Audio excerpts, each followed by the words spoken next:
I was wondering.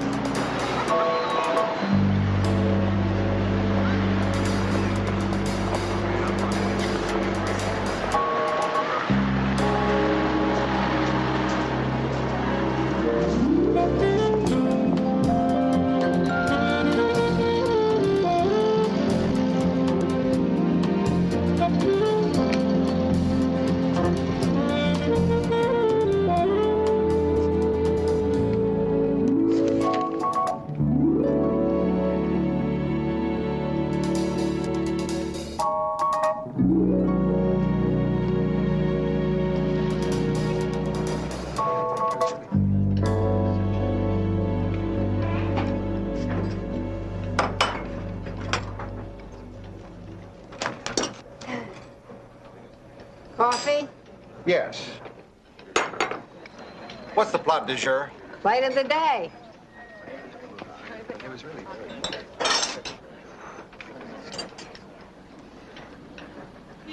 Would you pass the salt? Thank you.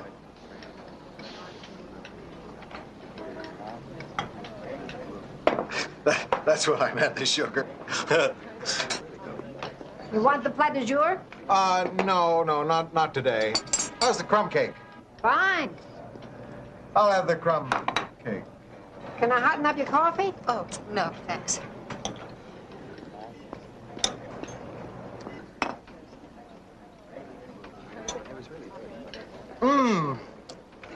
Was that delicious? That's the best crumb cake I've ever tasted. I bet they bake it here. You think they bake it here?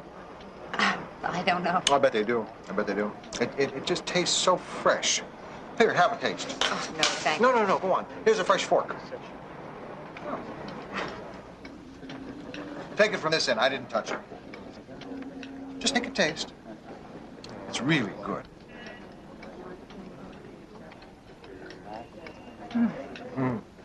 Huh? Right, it's very good. Yeah, see? Here, let me give you half. No, I don't. There you go. There's your fork. Thank you. I'm new in town. Oh. I've just come from Minneapolis. Rent a small house. Eat most of my meals alone. I don't even know you. Why am I telling you all this? Well, because you're new in town. Just come here from Minneapolis. Rent a small house. Eat most of your meals alone. Something else? No, that's fine. That's fine. Great crumb cake. Yeah. You bake it here? We don't even slice it here. Well, have a good day. What? No. Yeah, I will. You too. Goodbye. Give me the check. Check.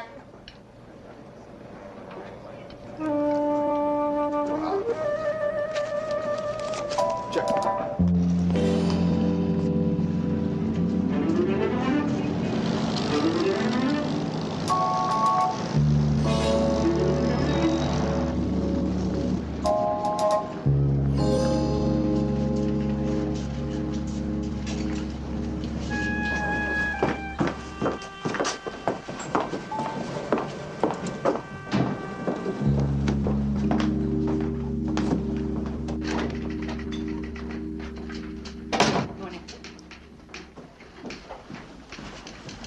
Hi, Kath. Good morning. Here's Billy Newman's stuff from New Mexico. Ah. Right now you have a meeting for the Sunday magazine cover, and at 11:30 you're supposed to do that food section Oh, stuff. this is wonderful copy. Really good stuff. People from the East swarming to New Mexico for the Chirimoya Arts Festival. Get Billy on the phone for me, will you? Hi, Vince. Good morning, Irene. What do you got? The art for the Sunday cover? They're good. Hey, we're still having problems printing it. It's that paper. Color just runs all over that rough stuff they've been giving you. Well, what can I do? That's what they give me. What can you do? Make a fuss. Kick and scream. They want a beautiful magazine section, and they stick you with cheap paper that won't hold a color photo. They won't give you anything without a fight around here. Do what you can, huh? Okay. No luck with Billy Newman, Irene. Did you try the motel? Yeah, I tried the motel. I left a message. Well, don't worry about it. She'll get back to us. Oh, she's really caught it. The artists are from Taos. Students from Cherimoya College acting as guides. The sounds of chamber music over the desert. Oh, it smells hot and sunny in Pueblo in New Mexico. You can almost feel the heat. It's hot in here.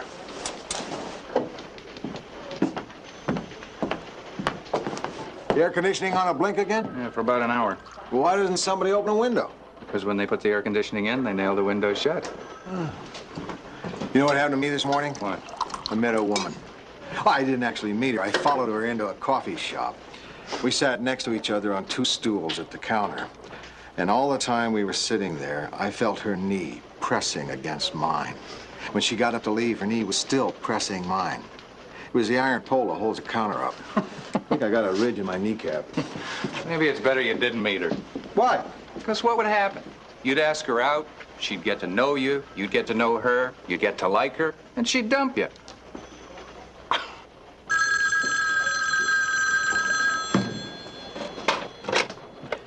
City desk. Yeah? Who? Billy who? You sound like a girl. Oh, I see. You work on the other side. Why'd you call me? Who? Herbert Linton. Yeah, I heard of him. He's a writer. He writes books. Plays, that's right, plays. Pulitzer Prize. What about it? Murdered? Hold it. Rossi! What'd you say your name was, kid? Billy Newman. My editor, Irene Mott, sent me out here to cover the Cherimoya Arts Festival. Yeah, right.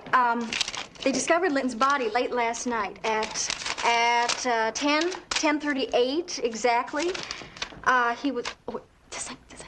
He was shot in the bathtub. I mean in the chest, found in the bathtub. Yeah, they've arrested his lover, named Victor Gary, a painter, age 37, address. That's fine, kid. Good work. What's the weather? Get packed, you go to New Mexico. Herbert Linton's been murdered. Linton? I thought he was dead. Well, you're right. No, look, I don't want an official weather report. I just want to know how my reporter should dress when he goes down there. In the 80s? Good work. Thanks for calling. What are you waiting for? Get on a plane. You think I can pick up and leave town just like that? I have Esther at home. So call her and tell her you're leaving. She doesn't answer the phone too well. She's my dog. Listen, Billy, it's a terrific story. I'm sure the city desk is tickled that you're right there on it. What? Come on, you're not serious. Why would he send a reporter? What does he think you are, kidney beans? Billy, don't worry about it. It's just absurd to send another reporter down to Cherimoya when you're right there. You just sit tight and let me handle it. Goodbye. Kathy, get me this Lou Grant person, will you? Oh. City desk. Lou Grant? This is Irene Mott. We haven't met, but I met her today, and I'm calling about Billy Newman, who is in... Yeah, I already talked to her. She did a nice job. You can tell her to come home. Well, that's the point. Billy's right there on the scene, and she can cover story. No, she can't cover this story. I'm sending a reporter down. A reporter? What do you think Billy is, kidney beans? What's that mean? I don't know what it means. My father used to say it to me. That's an odd expression. Well, I never questioned it. Why should you?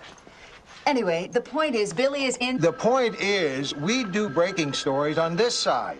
I know what you do on that side. I'm well aware of what you do there. Then we have no problem. You don't horn in on my stories, and I promise I won't interfere with your coverage of how Ann Sheridan does her hair. Ann Sheridan? I don't care what you write about as long as it's not what we write about. Now, I have a murder story to cover, and I'm sending a reporter to do it. So you can tell your girl to come on home. Oh, look, to begin with, she's not my girl. She's a reporter, as much a reporter as anyone on your side. Some other time, okay? I've got a paper to put out. Oh, really? What do you think we do here? I have no idea. I've never been in a hen house. Oh! You do have some pretty good people over there. I'm trying to run a city room here. I don't want other people horning in on our territory. Oh, come on, Irene. It's not worth getting angry about. You're right. You're right. 1, 2, 3, 4, 5, 6, 7, 8, 9, 10. I'll kill him.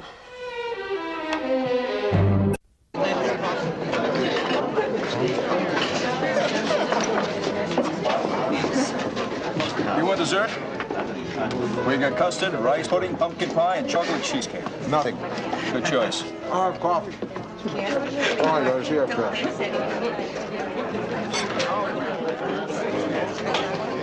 You know that table? Yeah. You know that woman over there at that table?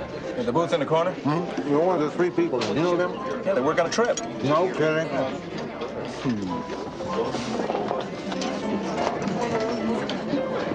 Hi. Hi. Having lunch? Yes. Me too. You work at the crib? Yes. Me too. Wonderful.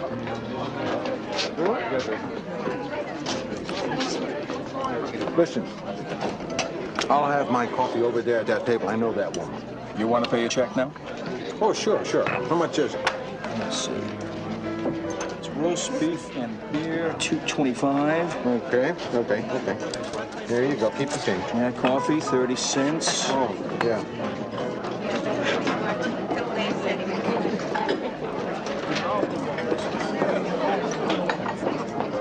There you go. The rest is for you. And 6% for the governor. How much is the check? Just a minute, just a minute.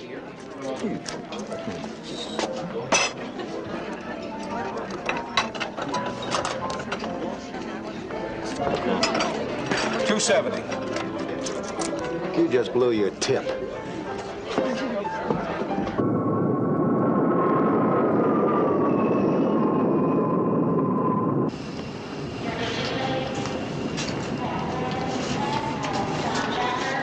Are you Joe Rossi? Yeah.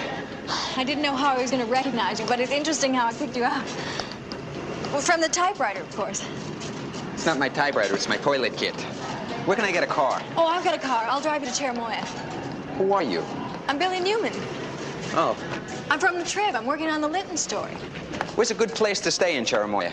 Well, I'm staying at the Cherimoya Inn, which is right near the college. It's just fine. It's very clean. How's the food? Any decent restaurants? I guess so. Actually, I haven't had much time for big dinners lately. You know, I'm covering the Linton murder. I heard you the first time. Listen, Rossi, I know you've been sent to do the breaking story, but I got my notes. Your car. This way you won't have to turn it in. My car? What'll I use? What do you need a car for? You're taking that plane right there. No, I'm not. I'm still on assignment. I'm covering the arts festival. Look, the point is, I can't rent a car. I lost my license someplace. Where? If I knew where, it wouldn't be lost, would it? Well, look, I'll drive, and while we're driving, I can brief you. Is there anything to do there at night? Hay rides, illegal fishing, sing-alongs? Listen, I'm not the welcome wagon. All right. Where's the car?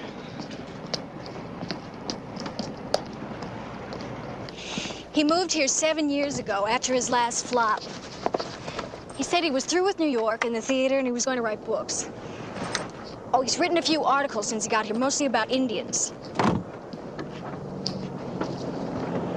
They're about the effect of Indian mysticism on his psyche.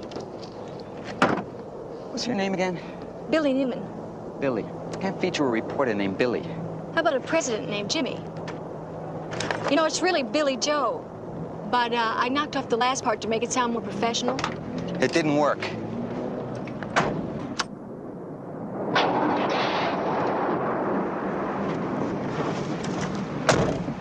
He admired the Indians, but he said that they made him feel even more alone because they had a tribe to belong to while he Do you mind if I play the radio?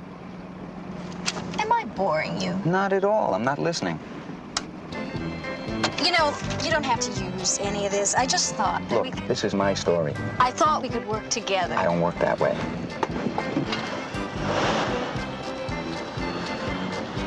See if you can find something without banjos. Why does it have to be Hawaii? Aren't there beaches near Stanford? Well, if all of your friends are going to Hawaii, they probably have richer parents than you do. I'm not made of money, you know.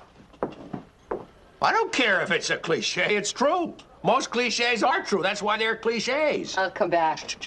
Listen, honey, I have a meeting. I'll call you when I get back home. Yeah, bye-bye. How do you do it, Irene? How do you handle your daughters? I don't handle them, Charlie. We made a deal. They promised to grow up, and I promised to let them. So far, it's worked out fine. Wish I could say as much for my job. Problem? It's about the Linton murder. I have a reporter in New Mexico, Billy Newman. Yeah, I know about that. Lou Grant sent Joe Rossi for the breaking story. Right, and that's fine. Except Joe Rossi just told Billy Newman to go home. He did? Yes, and she's been there for 2 weeks now, Charlie. She's familiar with the terrain. She was there when it happened. It doesn't make any sense at all to send her home now. Well, you've got a point there. Okay, now, Rossi can do his breaking story, and Billy can do the background. Makes sense. Have you talked to Lou Grant about it? Only on the phone, and he's not buying it. On the phone? Wait a minute. You mean you haven't met him? No. You should meet him. Why? Why? Because you love each other. That's why. Lou Grant's an old friend of mine. Hey, Lou, listen. I'm talking to Irene Mott, editor of the Today section. Wait a minute. Lou, she's here with me now, and I think it'd be a good idea if you both met each other. Simmer down, Lou. Please, I really think that you should come on over and resolve this right now. Just take a minute and write. He's dying to meet you. Right.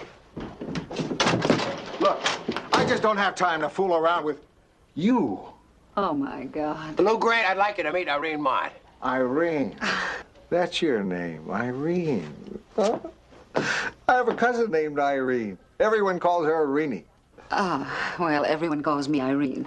Yeah, we met. We know each other, Irene and me. We met before. I didn't know that. Who would have thought that you worked here? I mean, I found out this afternoon at McKenna's, but I didn't know you were Irene Mott. You run the women's section.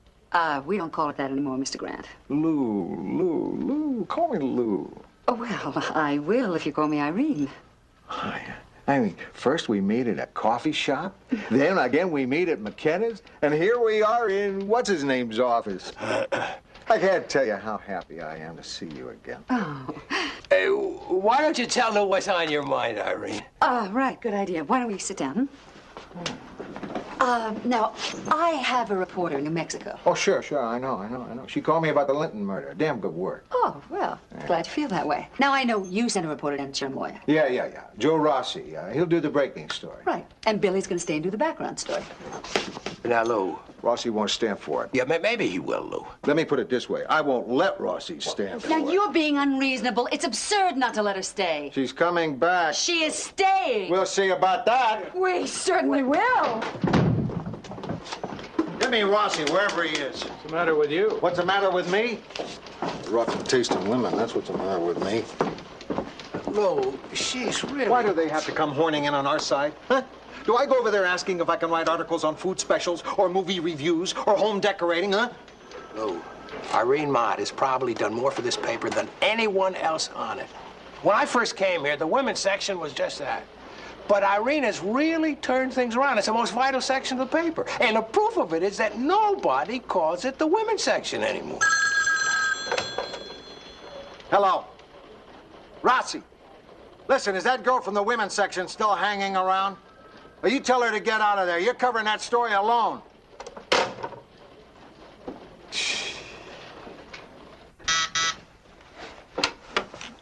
Billy, you're staying in Cherimoya. Let Rossi do the breaking story, the sidebar, the second follow-up, the third, whatever. You do the background. I want to know all about Herbert Linton. What was he doing in New Mexico? What was he writing? Who were the people around him? Background, Billy. Send me background. Crumb cake. I beg your pardon? He liked the crummy crumb cake.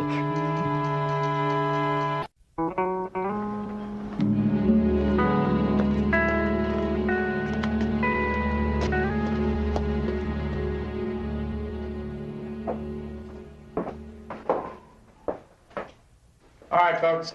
You have your attention, please. Let me run this down for you. Herbert Linton, Linten, was last seen alive at the Aurora restaurant just 7 miles south of Cherimoya. He's in the company of one Victor Gary, G-A-R-I-E, age 37, a painter, a residence in Santa Fe. Linton had consumed a large quantity of alcohol. In what form, Sheriff? Vodka martinis. How many? The lab hasn't determined that yet. They're counting the olives in his stomach. The two men argued quite loudly, using a good deal of profanity. And Gary got up from the table, leaving his dinner unfinished. Linton remained alone. He then left the restaurant at approximately 9:12. It's 9:12, approximately. Right. He took a cab home, arriving there at approximately 9:27. Approximately. The body was found at 10:30 that night by a student, one Cecile Tormsby, Tormsby, who, getting no response from a knock at the door and seeing that the rear window had been broken, telephoned the sheriff's office. Linton's body was found in the bathroom. Was he dressed? Fully dressed. Hey, get that cat out of here. God, this cat first stops me up. Is that all cats or just gray tabbies?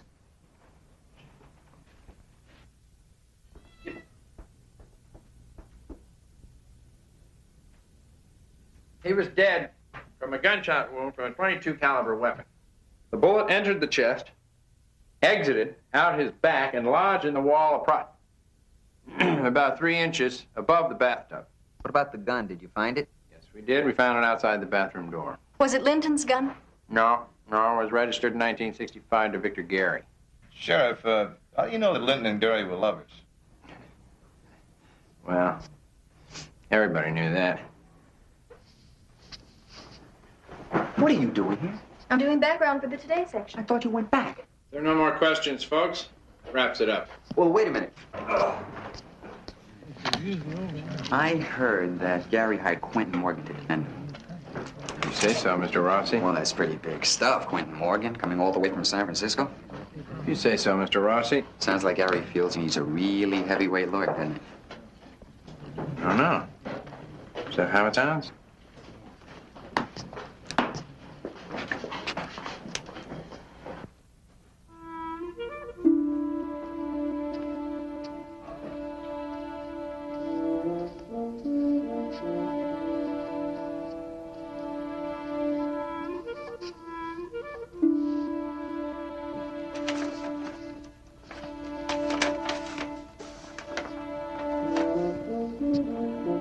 Would you mind putting that down, miss? Oh, sorry. I wasn't thinking. Just don't touch anything, okay? You bet.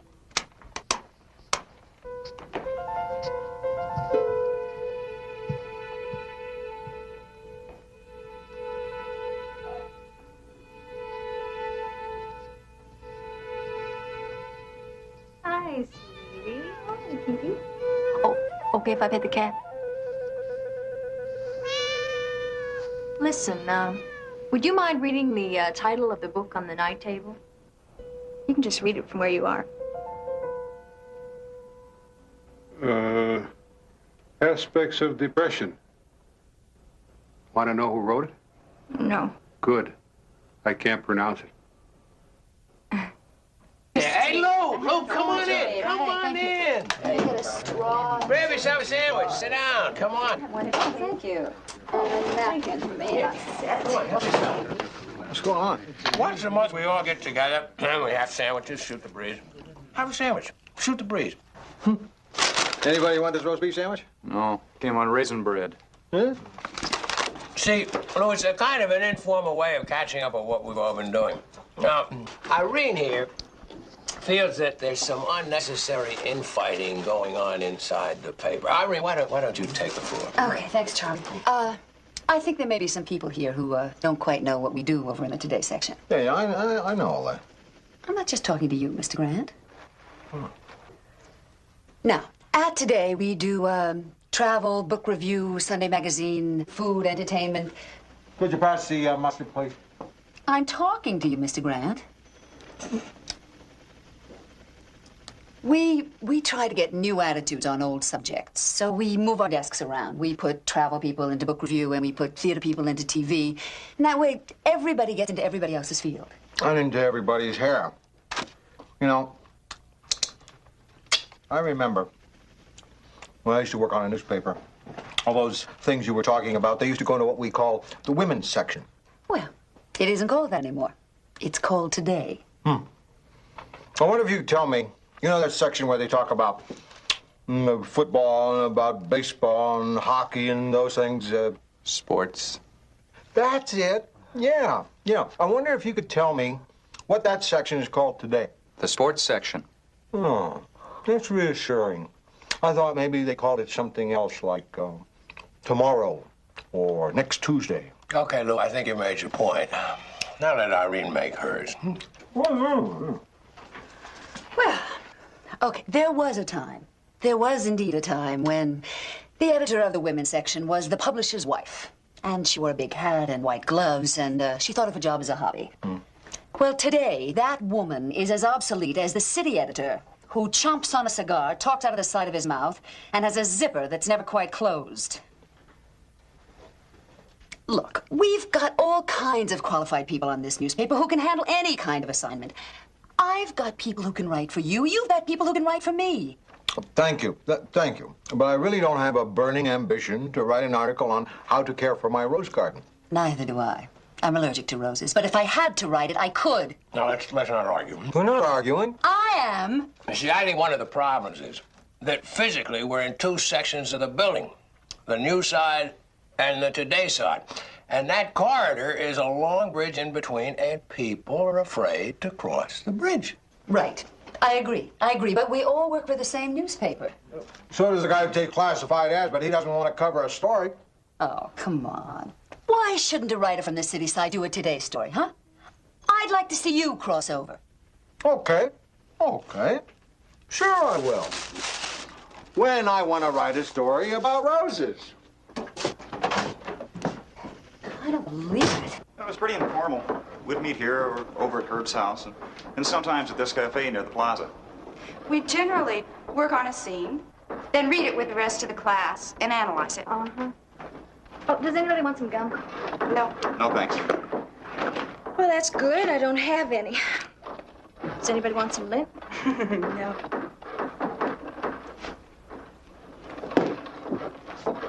What was he like? Hard to know. Not the kind of popular teacher that packs them in for the big lectures. But then you found out that he cared as much about his writing students as he cared about his own work. If he thought you had something to offer, he made you feel like you could do more than you ever realized you could. He made you be better. What was he like the last couple of months? I mean, emotionally. Well, he was having a hard time. What do you mean? They weren't doing his plays. Herb always said, a play doesn't live until it's performed. And he just kept writing plays that nobody wanted to do. He called them his dead plays. You know, the awful thing about it was that he thought that they were better than other plays he'd written that were smash hits, that won awards. What did you think? Well, the new ones were, well, they didn't seem to have any life. How about towards the end, the last week? Did he seem more nervous or anxious? No, just the opposite. How do you mean, opposite? Well, the last week, the last few times we met, he seemed very calm, tranquil. He just seemed so much better, so much more at peace with himself.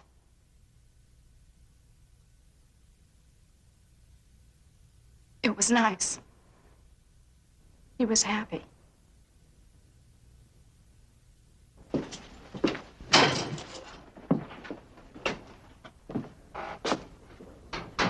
Mr. Gary, I'm Joe Rossi. I want to thank you for letting me see you. You're seeing me only because I want to set the record straight. I don't like the way the newspapers have been handling this whole thing. Yes, I know what the newspapers have been saying. Sit down.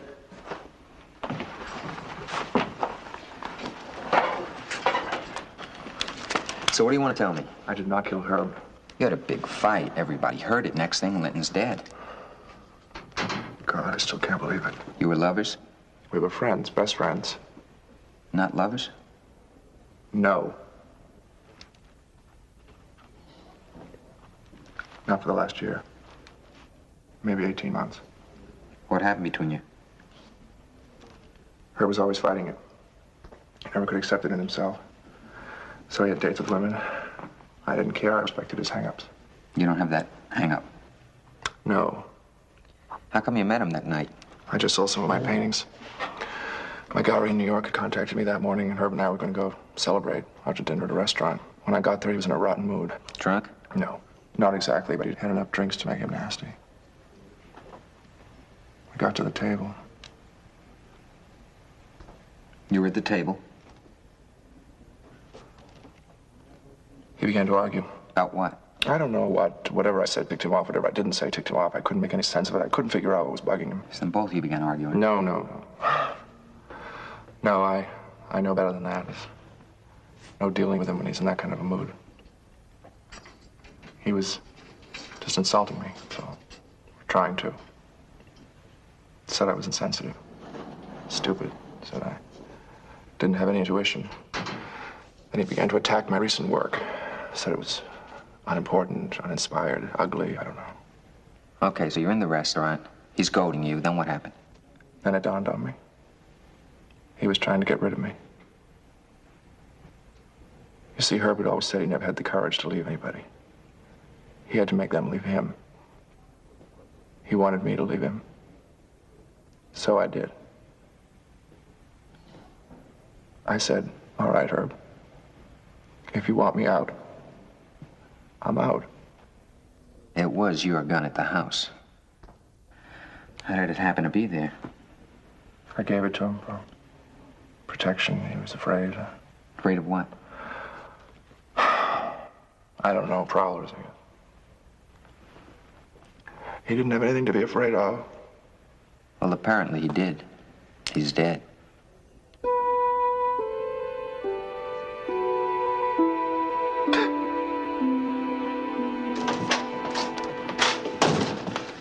Did you read the story that Rossi fired from New Mexico? Yeah. What'd you think? I thought it was okay. What's the problem? That's the problem. It was just okay. I send Rossi out on a story like this, I expect a hell of a lot more than okay. What's the point, Lou? The point is that I think we have one too many people down there covering this story. Remember, Charlie, when we worked in Detroit, the doctor that murdered his mistress? Yep. Okay. Everybody wanted to cover that story.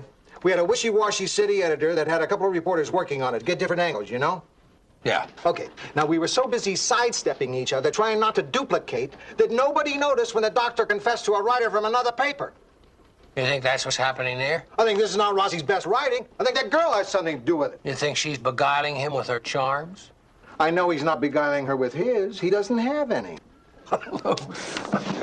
Lou, I think you're making too much of this. If I know Rossi, he is trying to keep as much distance between them as possible. What? What is it? What is it? Rossi, relax. What? I didn't come in here to climb into the sack with you. Then get out. How'd you get in here? I lost the key to my room, so I asked for the key to yours. Gives you a nice feeling of security. I had to talk to someone. Oh, I know what you mean. I always feel like a little chat myself at 20 after 4 in the morning. I couldn't sleep. I couldn't sleep. Well, if you couldn't sleep, I'm certainly glad you woke me up. I mean, one thing I really don't want to do is be sleeping when you're having a hard time. Something's bugging me about the Linton murder. What? I'm not so sure it's murder. You want some gum? Gum? At 4:20 in the morning? Why don't you think so? Gut feeling. Uh-huh. I think I know who killed him. He did. Himself. Gut feeling? Uh-uh. My gut feelings are always wrong.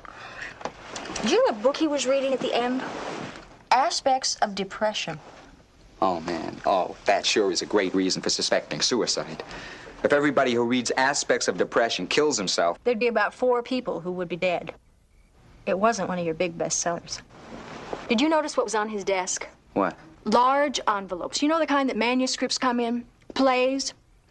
Returned to him from New York producers. He hadn't opened them. He hadn't even bothered to open them. Rejections. Can you imagine a man like Herbert Linton getting rejections? Okay. Let's say it is suicide. There's one problem. The house was broken into. Somebody broke the glass window on the back door and came into the house. Who? Who? Victor Gary. Why? Why not? He was angry enough. Hell hath no fury like, and all that. That doesn't make him a murderer. No, it doesn't, does it? I want to find out more about Linton. He was teaching a playwriting seminar around here. I want to talk to some of his students. I already did. They told me something really interesting. Very interesting. I wish you wouldn't crack your gum like that. It gives me a headache. Last week, right before he died, they said that he was suddenly very calm, quiet, tranquil, as if he was more peaceful than he had been for months. As though he'd come to a decision. Yes. Uh-huh. Get dressed. Don't do that. I'm ticklish. On your ankle? That wasn't my ankle. Come on, get dressed. What do you mean, get dressed? I haven't finished sleeping. When are you getting up? Tomorrow. It's tomorrow. Get up.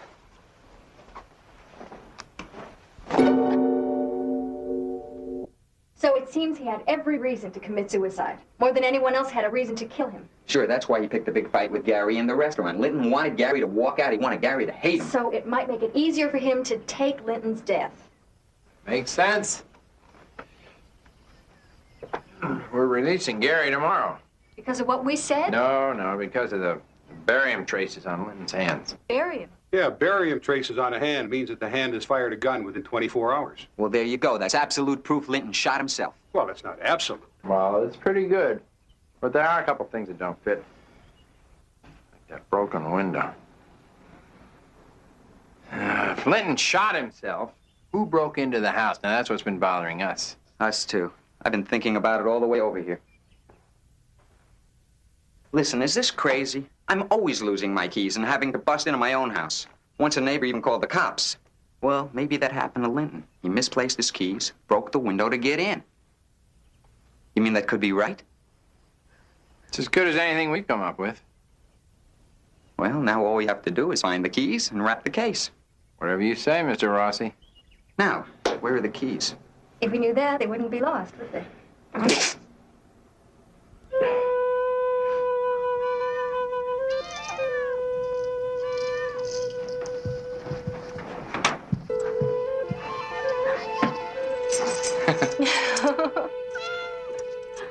Can you find my driver's license? I was really worried about you there for a while, Rossi. But that story you phoned in was good stuff. Much better than that garbage you sent in yesterday. Yeah. I'm sitting down. Go ahead, tell me. You gotta be kidding. No, I want to do it. I'm sharing my byline with Billy Newman. Share your byline. Look, she filled in the spaces, didn't get in my way. She did a good background story. Fine. We'll run the background story. No, it's more than that. I want to share the credit with her. She deserves it. All right, Rossi. It's your byline. Oh, and Lou. Yeah? My name comes first. Rossi wants to share his byline with that girl. I think that's the most intimate he's ever been with a woman. Maybe when Rossi gets back, we should send him on this nursing home investigation. Why don't we send the girl? What girl? Newman, the one from the other side. She did a good job on this. Maybe we should get over here and see what she can do. I'm for that. I'll have Charlie Hume take care of it. Why don't you call her yourself? Who, Newman? No, Irene. I tell you, Billy, to get Mr. Wonderful to share his byline with you is a coup. It was terrific. The only disappointing part was the cops solved it before we did. Well, they generally do. But I'm very proud of you, Billy. Now, come on home, fast. Goodbye. Do you need anything else, Irene? No, thanks. This is fine. Are you staying late tonight? Yeah, I think so. I got a pile of stuff I haven't even touched. Okay. Well, I'll see you tomorrow. Okay. Do we have anything interesting to eat around here?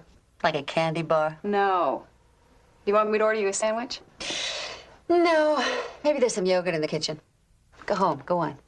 Bye-bye.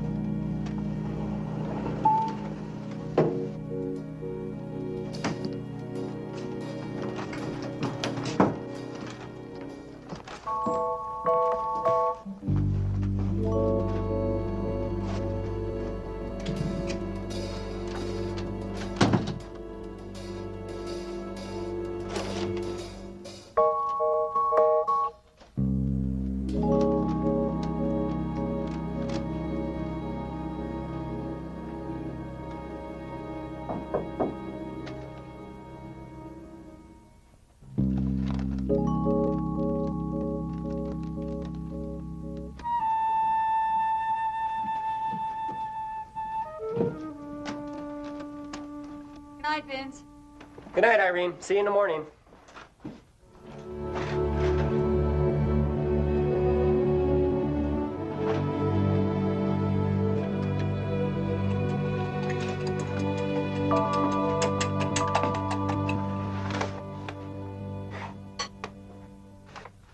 Now, how did I know I'd find the editor of what is definitely no longer the women's section in the kitchen?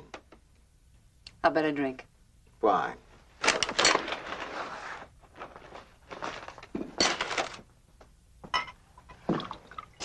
Thank you. Mm-hmm.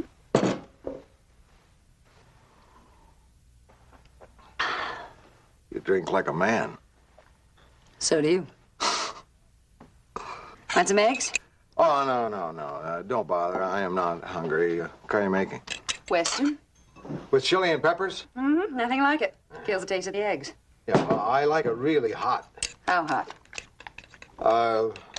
When my bald spot begins to sweat. I brought you something. What? Plastic roses. My favorite.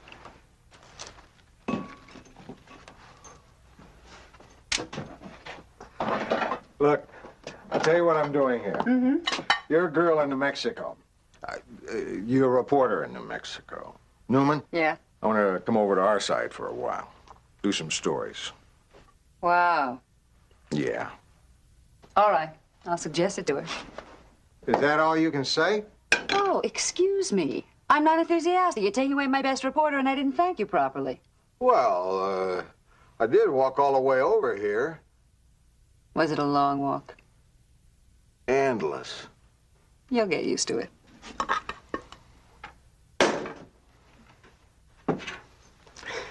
You know, Renee, we've had breakfast together. We've had lunch together. Here's to our first dinner together. You know, Lou, I really hate the name Renee. You'll get used to it.